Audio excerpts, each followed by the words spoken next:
Daniel Riolo est là, Florent Gautreau également tout à l'heure, Jonathan Macardy. Il veut parler du mercato de l'OM, son club à Jonathan, Marseille. Et il est remonté contre les dirigeants marseillais. Ce sera tout à l'heure à 22h. Nous, on va conclure sur Le Graët. Donc, il a parlé de Benzema également dans le team du gars. Je rappelle que l'intégralité de l'interview est à retrouver sur rmcsport.fr. Écoutez ce qu'il lit sur Benzema. Déjà, on apprend que Benzema est même venu chez Noël. En Bretagne Non, à la maison, à Paris. Ah, d'accord. On est Boulevard Sud. Oui, il ne faut pas dire l'adresse. Pardon. Donne l'adresse et le code. Non, excuse-moi, je failli. Interphone 36 C'est bon, t'as pas AB. donné l'adresse. C'est bon, je n'ai pas donné. On y va. Je veux dire, là, j'ai vu Karim plusieurs fois. Petite personne. Il est même venu à la maison. Donc au téléphone. Avant l'affaire. Non, après l'affaire, bien évidemment. Donc je lui ai expliqué la position de la fédération. Il est venu chez moi à Paris. Attendez, moi j'assume complètement. Je veux dire, je ne veux pas dire aujourd'hui qu'il ne jouera plus jamais, puisque ce n'est pas forcément vrai. Aujourd'hui, la Fédération française de football n'a jamais convoqué Benzema pour le suspendre pour telle ou telle raison. Ouais, bah oui. Donc il est sélectionnable. Didier a fait son groupe. Il pense que son groupe est qualitatif. Son groupe progresse. Voilà, donc en gros, c'est à Didier de décider, c'est pas moi. Il manque un petit bout de phrase, si je puis me permettre. Vas-y, permets-toi, il manque quoi ? Le petit bout de phrase, c'est le groupe est qualitatif, là, il vient de le dire. Il a fait son groupe. C'est maintenant, il dit ce que tu viens de dire à la fin, c'est maintenant à Didier de dire. De décider ou de dire, il faudrait le retrouver. C'est-à-dire qu'en gros, lui, il dit, moi je l'ai reçu, il est sélectionnable, bon, je comprends que ça va être compliqué dans le groupe. Didier, vas-y maintenant. Mais il manque un autre bout de phrase, non ? C'est quoi ? Il manque un bout de phrase. S'il a reçu Benzema, il nous dit pas à quel moment il a reçu Valbuena à son domicile pour surtout, discuter. Surtout. Non, mais c'est ça. Il y a autre chose. Apparemment, ça il vous l'a choque reçu. pas ? Non, mais ça vous choque pas. Si ça se trouve, il l'a reçu, on le sait pas. Non, mais je vous posais, il reçoit Benzema, ça vous choque pas ? Pourquoi il reçoit pas Valbuena ? La question ne lui était pas posée là. Non, ça vous inspire. La question a été posée, c'est est-ce que vous avez vu au prix Lang avec Benzema ? On lui a pas demandé pour Valbuena, donc. Je pense qu'il a pas reçu Valbuena. Non, je pense pas. Mais Benzema, c'est normal ou pas ? Quand Benzema a parlé là sur RMC. Non, mais comme c'est un grand président, moi je sais pas. Il avait dit qu'il n'avait plus de contact depuis longtemps. Rappelle-toi avec ni Deschamps ni Le Graët. Donc Benzema a menti. Non. Ou Le Graët. Ou Le Graët ment. Pourquoi Benzema a moi menti ? je dirais plus Le Graët que Benzema. Parce que là, je l'ai reçu. Il y en a un des deux qui dit pas la vérité. Je l'ai reçu à la maison. Benzema aurait pu dire dans l'interview, par exemple, j'ai vu Noël Le Graët à Paris, qui m'a expliqué, il m'a même reçu chez lui, j'ai pas entendu ça. De toute façon, il a reçu Jean-François Benzema. C'est vrai qu'il est... Non, mais surtout, c'est la patate chaude qui refile à Deschamps. Ils peuvent pas dire, ils peuvent pas expliquer clairement. Main dans la main, genre, et puis là d'un coup, hop, sur une question délicate, voilà. Mais ce qu'il y a de plus drôle, c'est quand même ce que tu vas nous raconter sur les stagiaires de la Fédé. Ah oui, alors ça, donc Jean-Louis et Christophe dans Team Dugas disent, alors dites donc au fait, c'est quand même un peu bof quoi, de pas communiquer autour de Benzema quand il se qualifie pour la finale avec des champions. Vous dites bravo à Varane et pas bravo à Benzema. Voilà, c'est ça surtout, parce que s'ils font rien, ok, mais comme ils le font pour Varane et que l'autre à côté, il a quand même 80 et là, et quelques sélections. Se cabre et dit, c'est faux. Jean-Louis dit, si, c'est vrai. Prouvez-le-moi. Donc Jean-Louis lui montre les tweets. Et là, Noël Le Graët dit, mais ça, c'est des jeunes de la Fédé, ils ont fait une connerie, ils ont fait une petite erreur. Ça s'appelle comment ça ? C'est foutage de gueule, c'est prise pour un con, c'est comment ça s'appelle ? Le grand président qui fait rentrer de l'oseille. Bon, écoute, en tout cas, voilà sa justification. Apparemment, il était sans doute pas au courant de cette affaire. Donc, non, parce que moi, pour faire rentrer de l'oseille, tu vois, je prends un mec qui fait des placements financiers ou un comptable, tu vois. Mais un président, ça doit être autre chose. Écoute, c'est pas Noël Le Graët. Bon, on va pas refaire notre débat.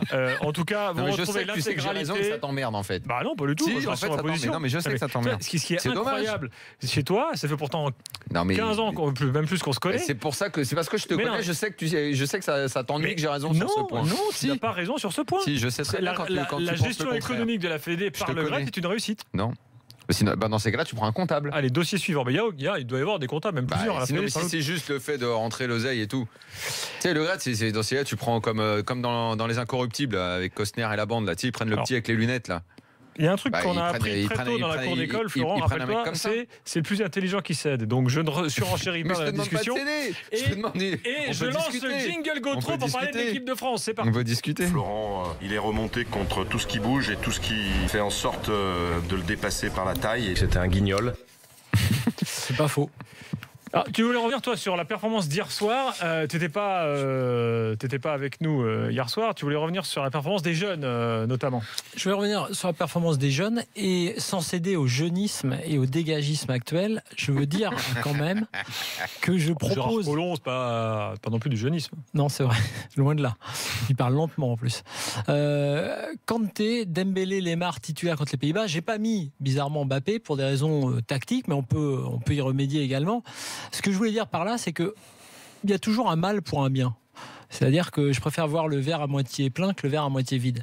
Et le match en Suède aura peut-être cet avantage de faire renouer Deschamps avec son célèbre pragmatisme. C'est-à-dire que Deschamps, quand on dit qu'il a de la chance, il n'a pas seulement de la chance, comme c'est arrivé parfois à l'intérieur d'un match, comme on l'a souvent dit, y compris pendant l'Euro. Il a de la chance un peu plus, de manière finalement plus importante que cela, dans ce qui se passe au niveau contextuel à chaque fois. C'est-à-dire que, en gros, Deschamps n'arrive pas à faire progresser son équipe, pour être très clair. Là, on est, sur le jeu, maintenant on est à peu près tous d'accord, ce qui fait qu'il y a même, tu as vu, un courant qui commence à naître, un peu anti-Deschamps. Là, je parle des supporters, je parle pas du tout des observateurs ou autres, je parle vraiment des supporters qui commencent vraiment à dire on en a marre, ça va pas. Évidemment, la défaite en Suède n'a rien arrangé pour ça. Mais cette défaite en Suède, elle est très intéressante parce que vous verrez que l'équipe, dans un an, n'aura rien à voir avec celle qu'on a vue, par exemple, en Suède. Parce que Deschamps, à chaque fois, les événements l'ont aidé dans ce qui lui a permis d'avoir une équipe plus que correcte ensuite. Mais c'est pas lui qui a souvent impulsé ces changements-là.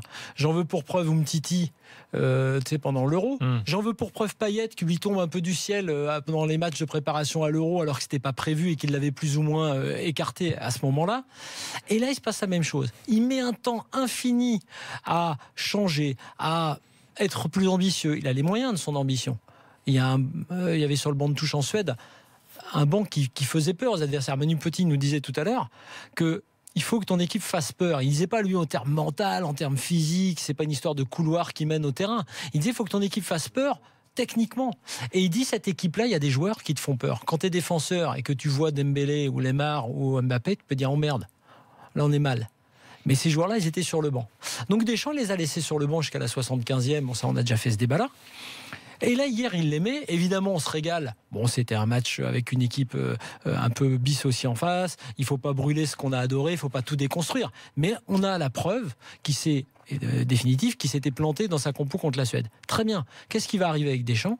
Il va faire un peu à retardement ce qu'il devait faire un peu plus tôt. Parce qu'il est pragmatique et qu'il n'aura pas le choix. Et que sans doute que Payet, même si je pense qu'il va rendre de grands services à l'OM dans les mois à venir, en termes internationaux et sur les Bleus, je pense que l'histoire de Payet, ça aurait été l'histoire de l'Euro notamment. Je ne suis pas sûr que ce soit une solution d'avenir. Et surtout quand tu vois les joueurs qu'il y a là.